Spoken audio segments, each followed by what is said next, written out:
Our gospel reading this morning comes to us from John chapter 12, verses 20 through 33. Hear now the word of the Lord.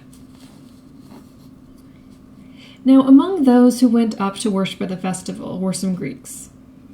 They came to Philip, who was from Bethsaida in Galilee, and said to him, "Sir, we wish to see Jesus." Philip went and told Andrew. Then Andrew and Philip went and told Jesus.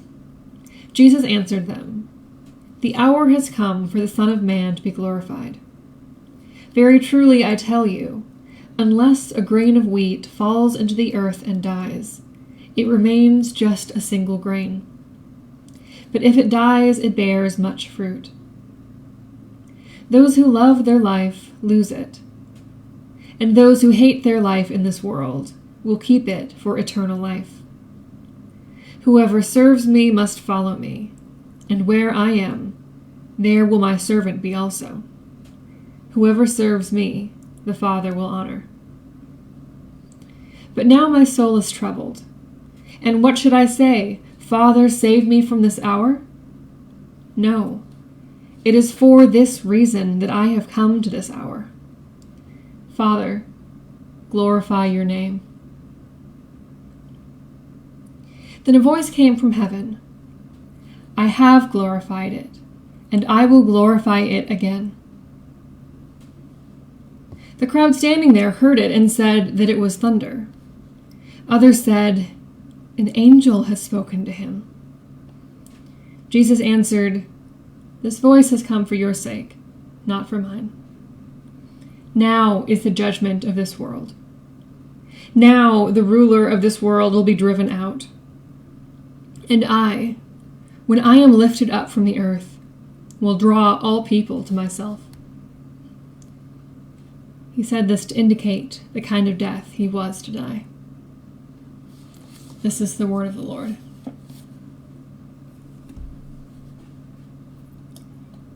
For a new crop to grow, the remains of the old one need to be plowed under. For a seed to grow, it has to be buried, and it has to rip itself open and destroy itself to become a new stalk of wheat. For a phoenix to rise from the ashes, it has to burn up first. Even for a new light bulb to be plugged in, the old one has to be taken out and disposed of.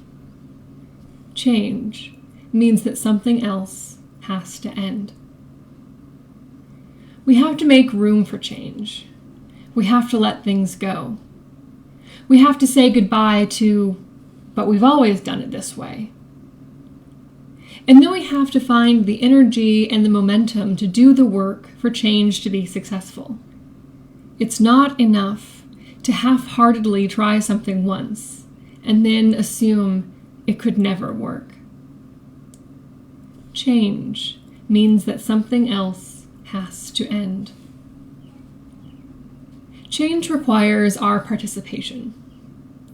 Jesus did not die on the cross so that we could sit back and assume that someone else would take care of making the world a place full of justice and mercy and kindness. Jesus did not die on the cross so that we could leave decisions to someone else. Jesus did not die on the cross so that we could build walls between groups of people and convince ourselves that they're different from us.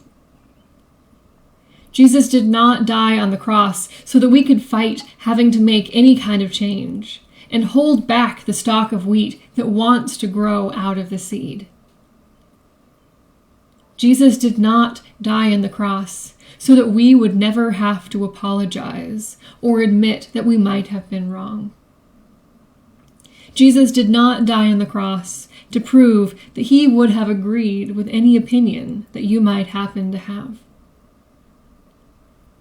No, Jesus died on the cross so that through his resurrection, his message and his offer of salvation could climb up towards heaven like a stalk of wheat rising from underneath the ground, rise up for all people to see, to be drawn in to the love of God.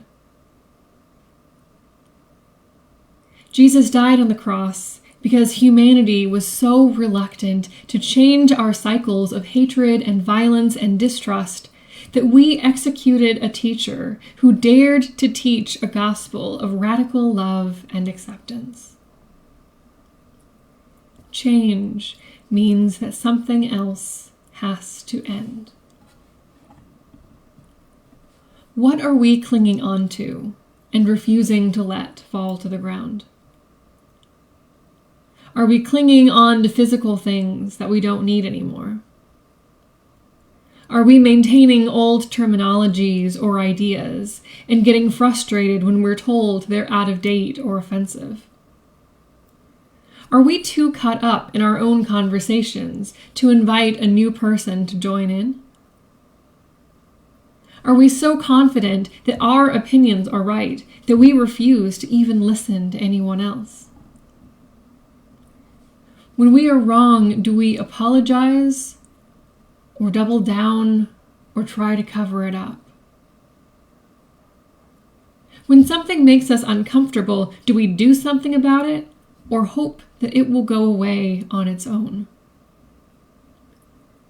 Do we feel so threatened by the idea of change that we will continue to let people die rather than begin the uncomfortable work of breaking down the systems around us that continue to cause harm from generation to generation?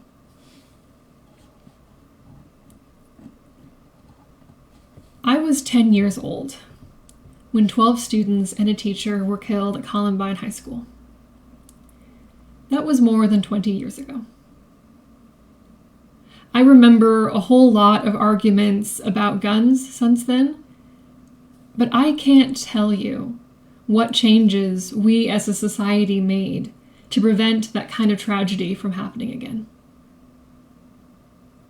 Instead, there have been so many mass shootings and so many hate crimes and so many acts of violence against women and minorities and people of color that it can be hard to remember them all. In 2016, 49 people were killed and 50 more injured at a gay nightclub in Orlando, Florida. I was living in New Jersey at the time and often went down to Washington, D.C. to visit my church and my friends. A few days after the shooting, I took an early train and spent most of the morning sitting in DuPont Circle before meeting with my late pastor and mentor, the Reverend Dr. Jeff Craviel. As it turned out, that would be the last time that I ever spoke with him one-on-one before his sudden death, which might be part of the reason why I think of this morning so often. As I said, 49 people had been killed and 50 injured at a gay nightclub that week in Florida. DuPont Circle in Northwest Washington, D.C. is a notoriously LGBTQIA+ friendly neighborhood, and in the before times, the Gay Pride Parade would start right in front of my church there. So, of course, there had been a very large vigil at DuPont Circle, the park the neighborhood gets its name from. But it had rained the night before I arrived, so many of the colorful handmade posters and notes left around the fountain had been destroyed. I spent several hours sitting in this park. I had a novel and a cup of tea, but somehow I spent most of the time watching in silence as district employees carefully gathered up the dripping remnants of the shrine. The morning smelled like wilting carnations and sadness, and the smell of the city after the rain. And as I sat looking at the fountain, I saw that some of the candles were burning. Someone must have come back to the park early that morning to relight them after the rain. I thought about grief, how over time the messages of support fade away, and you're left alone and expected to move on. I thought about ink running like tears. I thought about the crowd that I knew had gathered just nights before, and I wondered whether change would come before the crowd inevitably had to gather again to hold another vigil for another act of hatred and violence towards another group of people.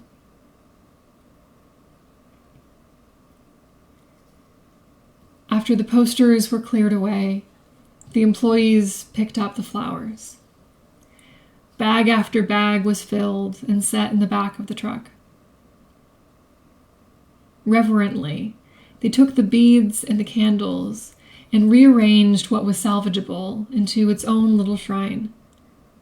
And then in silence, they got back into the truck and drove away.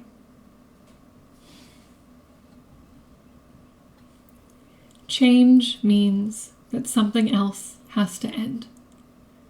Silent complicity has to end. Empty messages of thoughts and prayers without action behind them have to end. Casually hurtful language has to end. Our words matter, and how we talk about individuals and groups of people says a lot about who we are. Maybe you aren't being openly racist to a person of color, or dehumanizing the person you are talking to by dismissing their problems as inconsequential or exaggerated. Maybe your words will never leave the room. Maybe it's easier to revert to familiar language rather than keep track of what is or is not considered offensive these days. But someone is listening. And what they have just heard is that you are not a safe person to open up to about the things that matter to them. And they don't want you to talk about them the same way you talk about other people. Change means that that kind of casual, hurtful language has to end. Because if it doesn't, there will just be more wilted flowers to clean up after another vigil. If it doesn't, there will be another name to chant at a protest.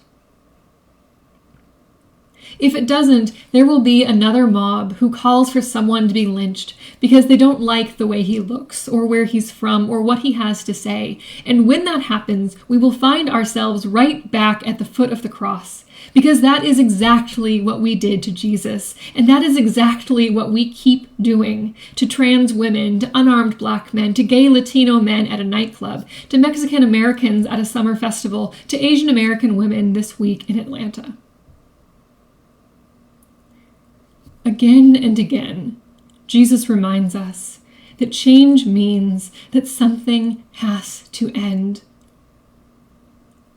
Again and again, Jesus invites us to plant seeds and watch something new rise up from the ground. Again and again, Jesus pushes up to keep going, to keep growing, to keep the momentum. Again and again, Jesus calls us to be reformed.